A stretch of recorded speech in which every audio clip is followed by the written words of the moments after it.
जय श्री स्वामीनारायण।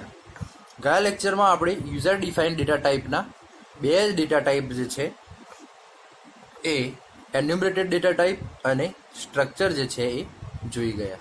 સો today let's start with the new data type that is the class. Okay, so class is a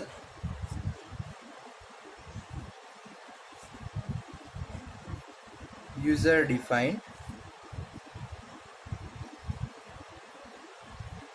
data type. Okay, it allow us to facility to bind the data and its associate function together as a single unit. એટલે કે આપણને class જે છે એટલે કે it allow us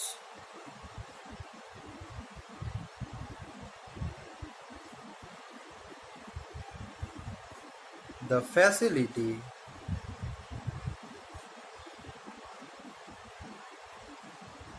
of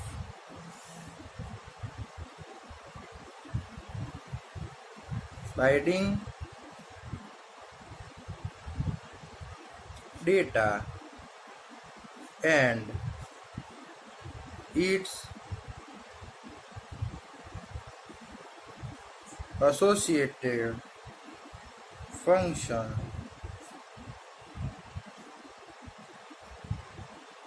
together as a single unit.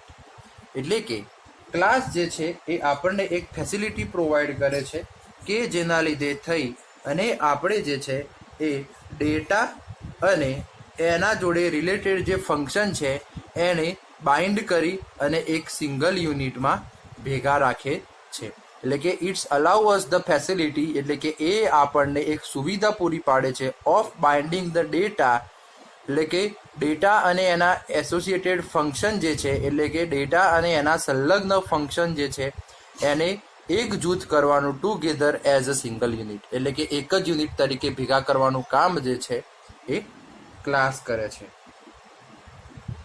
It's provide the facility of data hiding by specifying some its member as a private. એટલે કે સાથે આપણને જે છે એ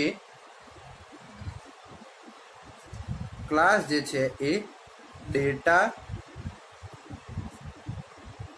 હાઇડિંગની ફેસિલિટી પણ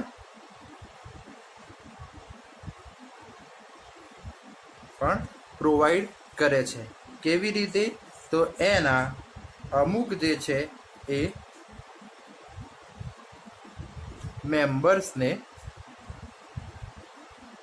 એઝ અ પ્રાઇવેટ ડિક્લેર કરી એટલે કે પ્રાઇવેટ પ્રોટેક્ટેડ અને પબ્લિક જે છે એ સ્કોપ છે.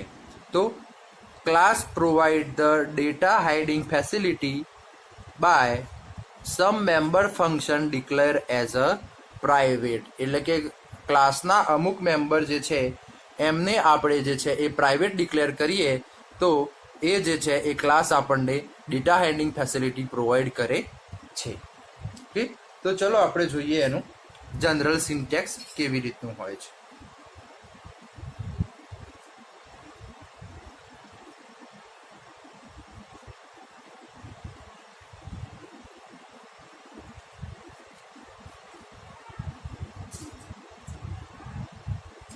સૌથી પહેલા ક્લાસ કીવર્ડ, ક્લાસનું નામ,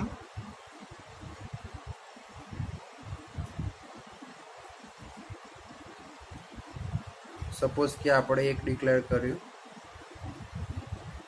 પ્રાઇવેટ તો એના ડેટા મેમ્બર અને એના ફંક્શન સાથે આપણે કોઈ ડિક્લેર કર્યું એઝ અ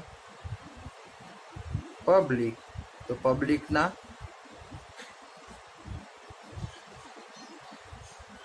ડેટા મેમ્બર અને એના ફંક્શન મેમ્બર.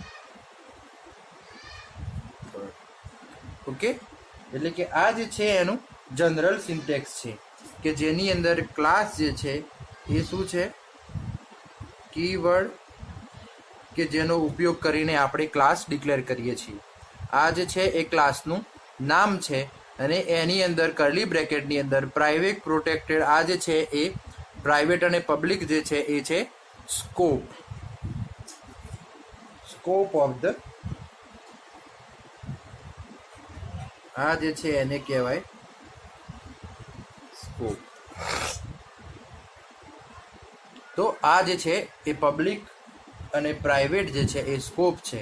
એટલે કે પબ્લિક ડેટા મેમ્બર એના એસોસિએટેડ ફંક્શન સાથે પબ્લિક ડેટા મેમ્બર એના એસોસિએટેડ ફંક્શન. ઓકે.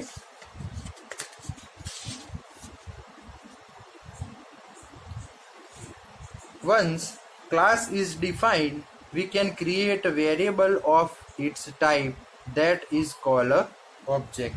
એટલે કે એકવાર જે છે એ ક્લાસ આપણું ક્રિએટ થઈ ગયા પછી we can create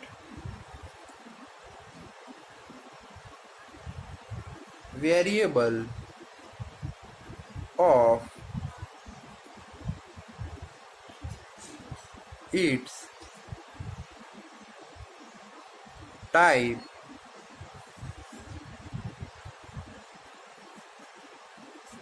that is called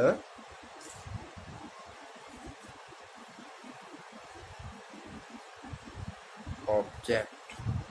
એટલે કે એકવાર ક્લાસ ડિક્લેર કર્યા પછી જે છે એ આપણે વેરિયેબલ ક્રિએટ કરી શકીએ શેના તો એ ક્લાસ જે છે એ પ્રકારના તો એને કહેવાશે ઓબ્જેક્ટ. તો હવે આપણે જોઈએ ઓબ્જેક્ટનો ઉપયોગ શું. તો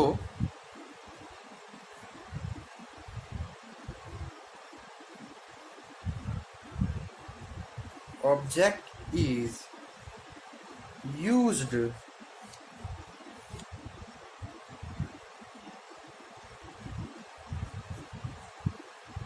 to access public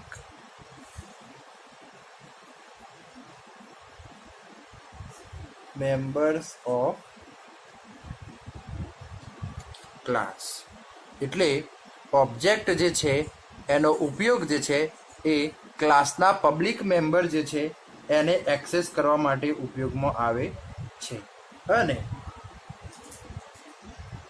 private member છે એટલે કે private member of the class cannot access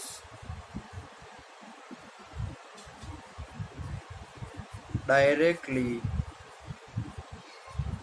using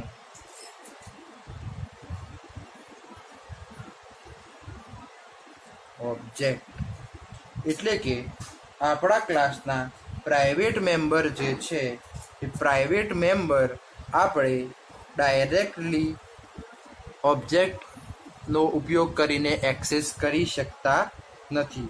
we have to use public member function two access the private member. એટલે કે આપણે જે છે એ પ્રાઇવેટ મેમ્બરને યુઝ કરવા હોય તો એને પબ્લિક તરીકે જ આપણે એને એક્સેસ કરવા પડે. એટલે કે we have to use the public member function two access private member. એટલે કે પબ્લિક મેમ્બરનો ઉપયોગ કરવાનો શેના માટે પ્રાઇવેટ મેમ્બર એક્સેસ કરવા માટે. તો ચલો આપણે જોઈએ એક ઉદાહરણ. તો let's take one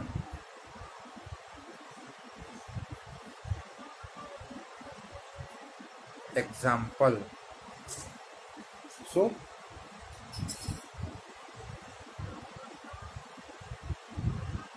class test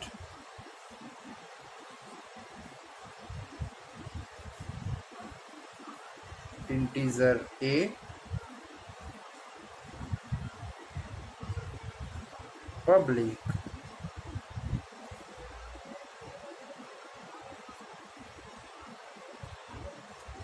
void get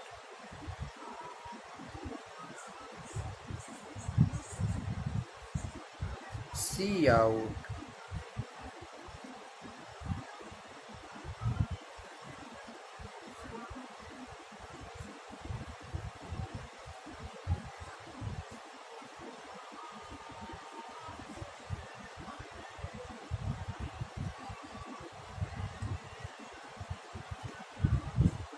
enter the value of a, cin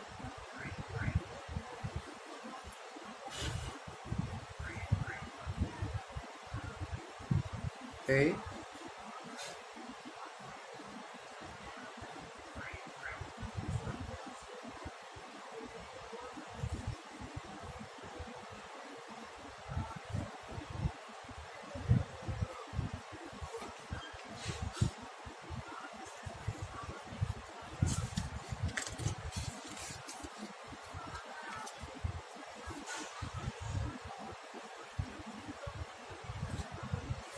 integer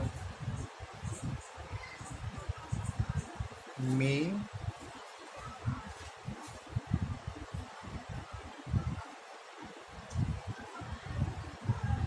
એની અંદર આપણે ઓબ્જેક્ટ ક્રિએટ કરીએ છીએ ટેસ્ટ T1. હવે આપણે જે છે એ મેથડ ફંક્શન કોલ કરીએ છીએ, એટલે કે T1 ડોટ ગેટ ફંક્શન છે, રિટર્ન 0 અને ક્લોઝ. તો અહીંયા તમે આ એક્ઝામ્પલમાં જોઈ શકો છો કે સૌથી પહેલાં જે છે એ આપણે એક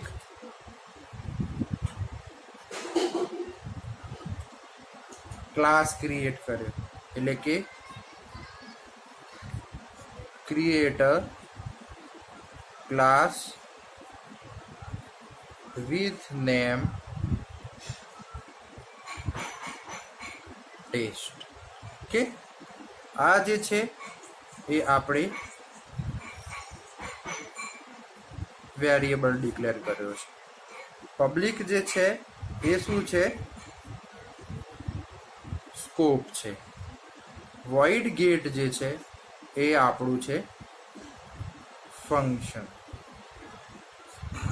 આ ફંક્શનનો ઉપયોગ કરી જ્યારે આ વોઇડ છે એ વોઇડ શું છે તો કે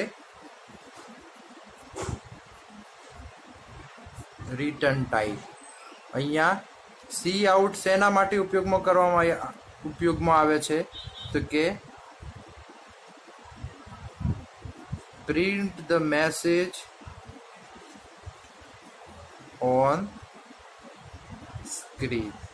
ઓકે, સી ઇન શેના માટે ઉપયોગમાં લેવામાં આવે છે તો to get the value from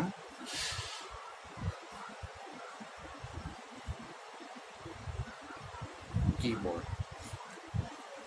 okay, એટલે આ ખાસ સમજવાનું છે. અને ક્લાસ શું છે આપણો તો કે એ છે આપણો કીવર્ડ કે જેનો ઉપયોગ ક્લાસ ડિફાઇન કરવા માટે થાય છે.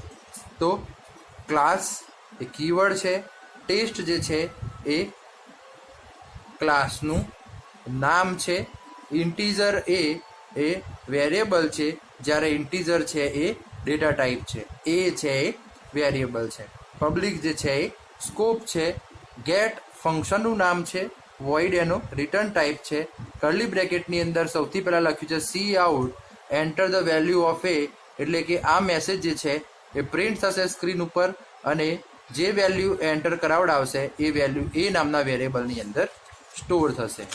હવે આપણે જે છે એ ઇન્ટીજર મેઇન, એટલે કે ઇન્ટીજર છે એ ફરીથી આપણું રિટર્ન ટાઈપ છે અને મેઇન જે છે એ ફંક્શન છે. આપણે જે છે એ ક્લાસનો નામનો ઉપયોગ કરી અને T1 જે છે એ નામનો શું આપણે ક્રિએટ કર્યો છે? ઓબ્જેક્ટ ક્રિએટ કર્યો છે. આ ઓબ્જેક્ટ જે છે એ ઓબ્જેક્ટને દ્વારા આપણે ક્લાસની જે મેથડ છે, મેથડ અથવા તો ફંક્શન જે છે એને આપણે આ એક્સેસ કરીએ છીએ.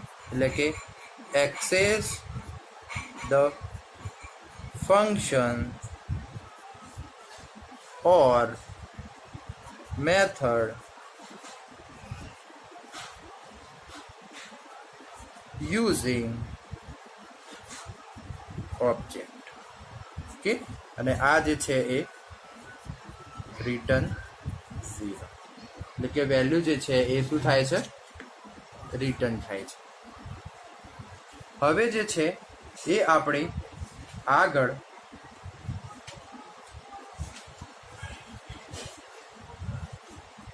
ડિરાઇવ્ડ ડેટા ટાઈપ વિશે ભણવાનું છે. એટલે કે હવે જે છે એ આપણે જોવાનું છે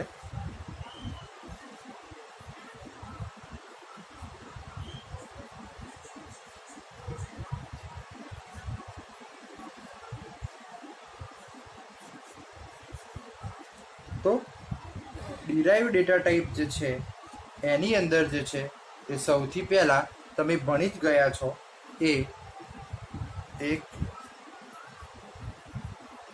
એરે ફંક્શન અને પોઇન્ટરનો સમાવેશ થાય છે. તો સૌથી પહેલાં જે છે આપણે એરે જોઈએ કે એરે શું છે? તો કે ભાઈ collection of variable of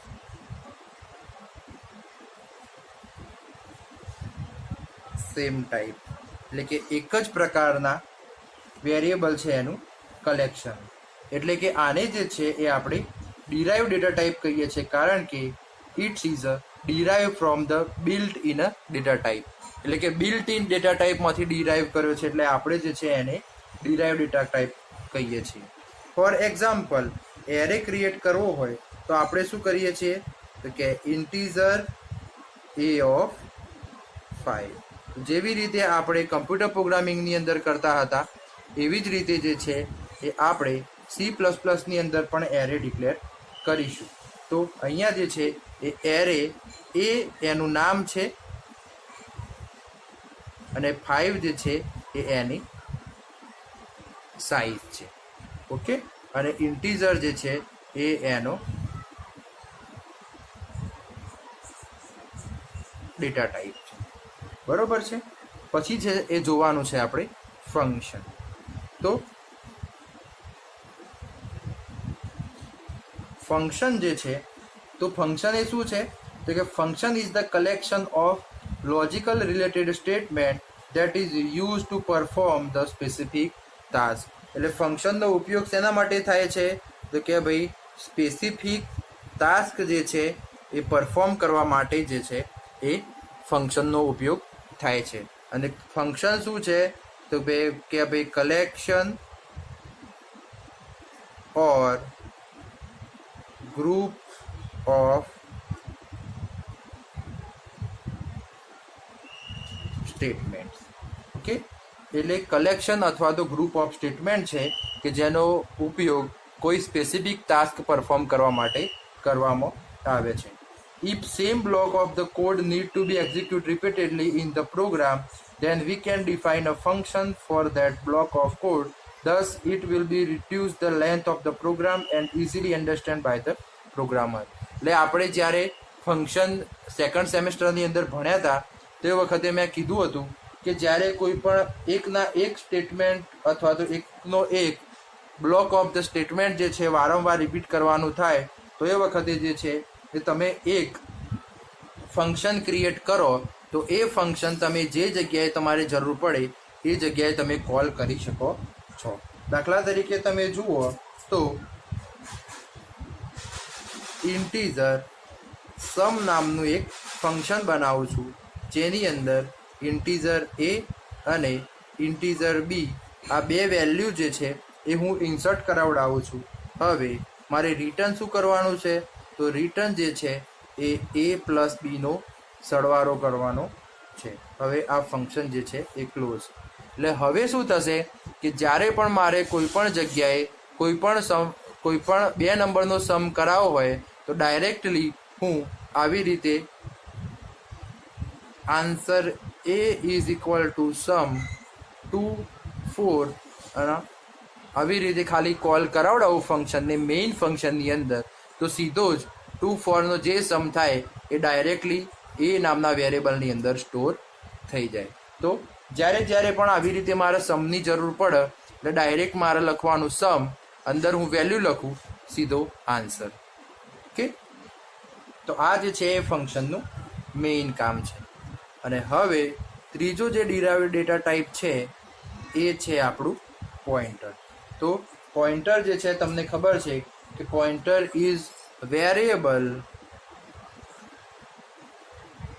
pointer is variable which stores the address of another variable. એટલે કે પોઇન્ટર છે એ એક વેરિયેબલ છે કે જેનો ઉપયોગ બીજો કોઈ વેરિયેબલ છે એનું એડ્રેસ સ્ટોર કરવા માટે થાય છે. દાખલા તરીકે તમે જુઓ તો ઇન્ટીજર સ્ટાર ptr. અહીંયા આપણને ખબર છે કે પોઇન્ટર દર્શાવવા અથવા તો પોઇન્ટર વેરિયેબલ ડિક્લેર કરવા માટે એસ્ટ્રિક સાઇનનો ઉપયોગ કરવામાં આવે છે. હવે આપણે લખીશું ઇન્ટીજર a. એટલે કે ઇન્ટીજર a જે છે એ નોર્મલ વેરિયેબલ છે. જે વેરિયેબલના આગળ એસ્ટ્રિક સાઇનનો ઉપયોગ કરવામાં આવ્યો હોય તો એને જે છે એ આપણે પોઇન્ટર વેરિયેબલ કહીએ છીએ. હવે આપણે લખીશું ptr is equal to ampersand a. Ampersand denoted the address. એટલે જ્યારે પણ આપણે પોઇન્ટર વેરિયેબલની અંદર કોઈ પણ નોર્મલ વેરિયેબલનું એડ્રેસ સ્ટોર કરાવડાવવું હોય તો એ વખતે એમ્પરસન યુઝ કરવો જરૂરી છે. તો ptr is equal to ampersand a, it means કે વેરિયેબલ એનું એડ્રેસ જે છે એ પોઇન્ટર વેરિયેબલ ptrની અંદર સ્ટોર કરવામાં આવેલું છે. તો આ હતા આપણા ડિરાઇવ્ડ ડેટા ટાઈપ. તો આગળ આપણે મળીશું સાથે નવા ટોપિક સાથે. ત્યાં સુધી જય શ્રી સ્વામિનારાયણ.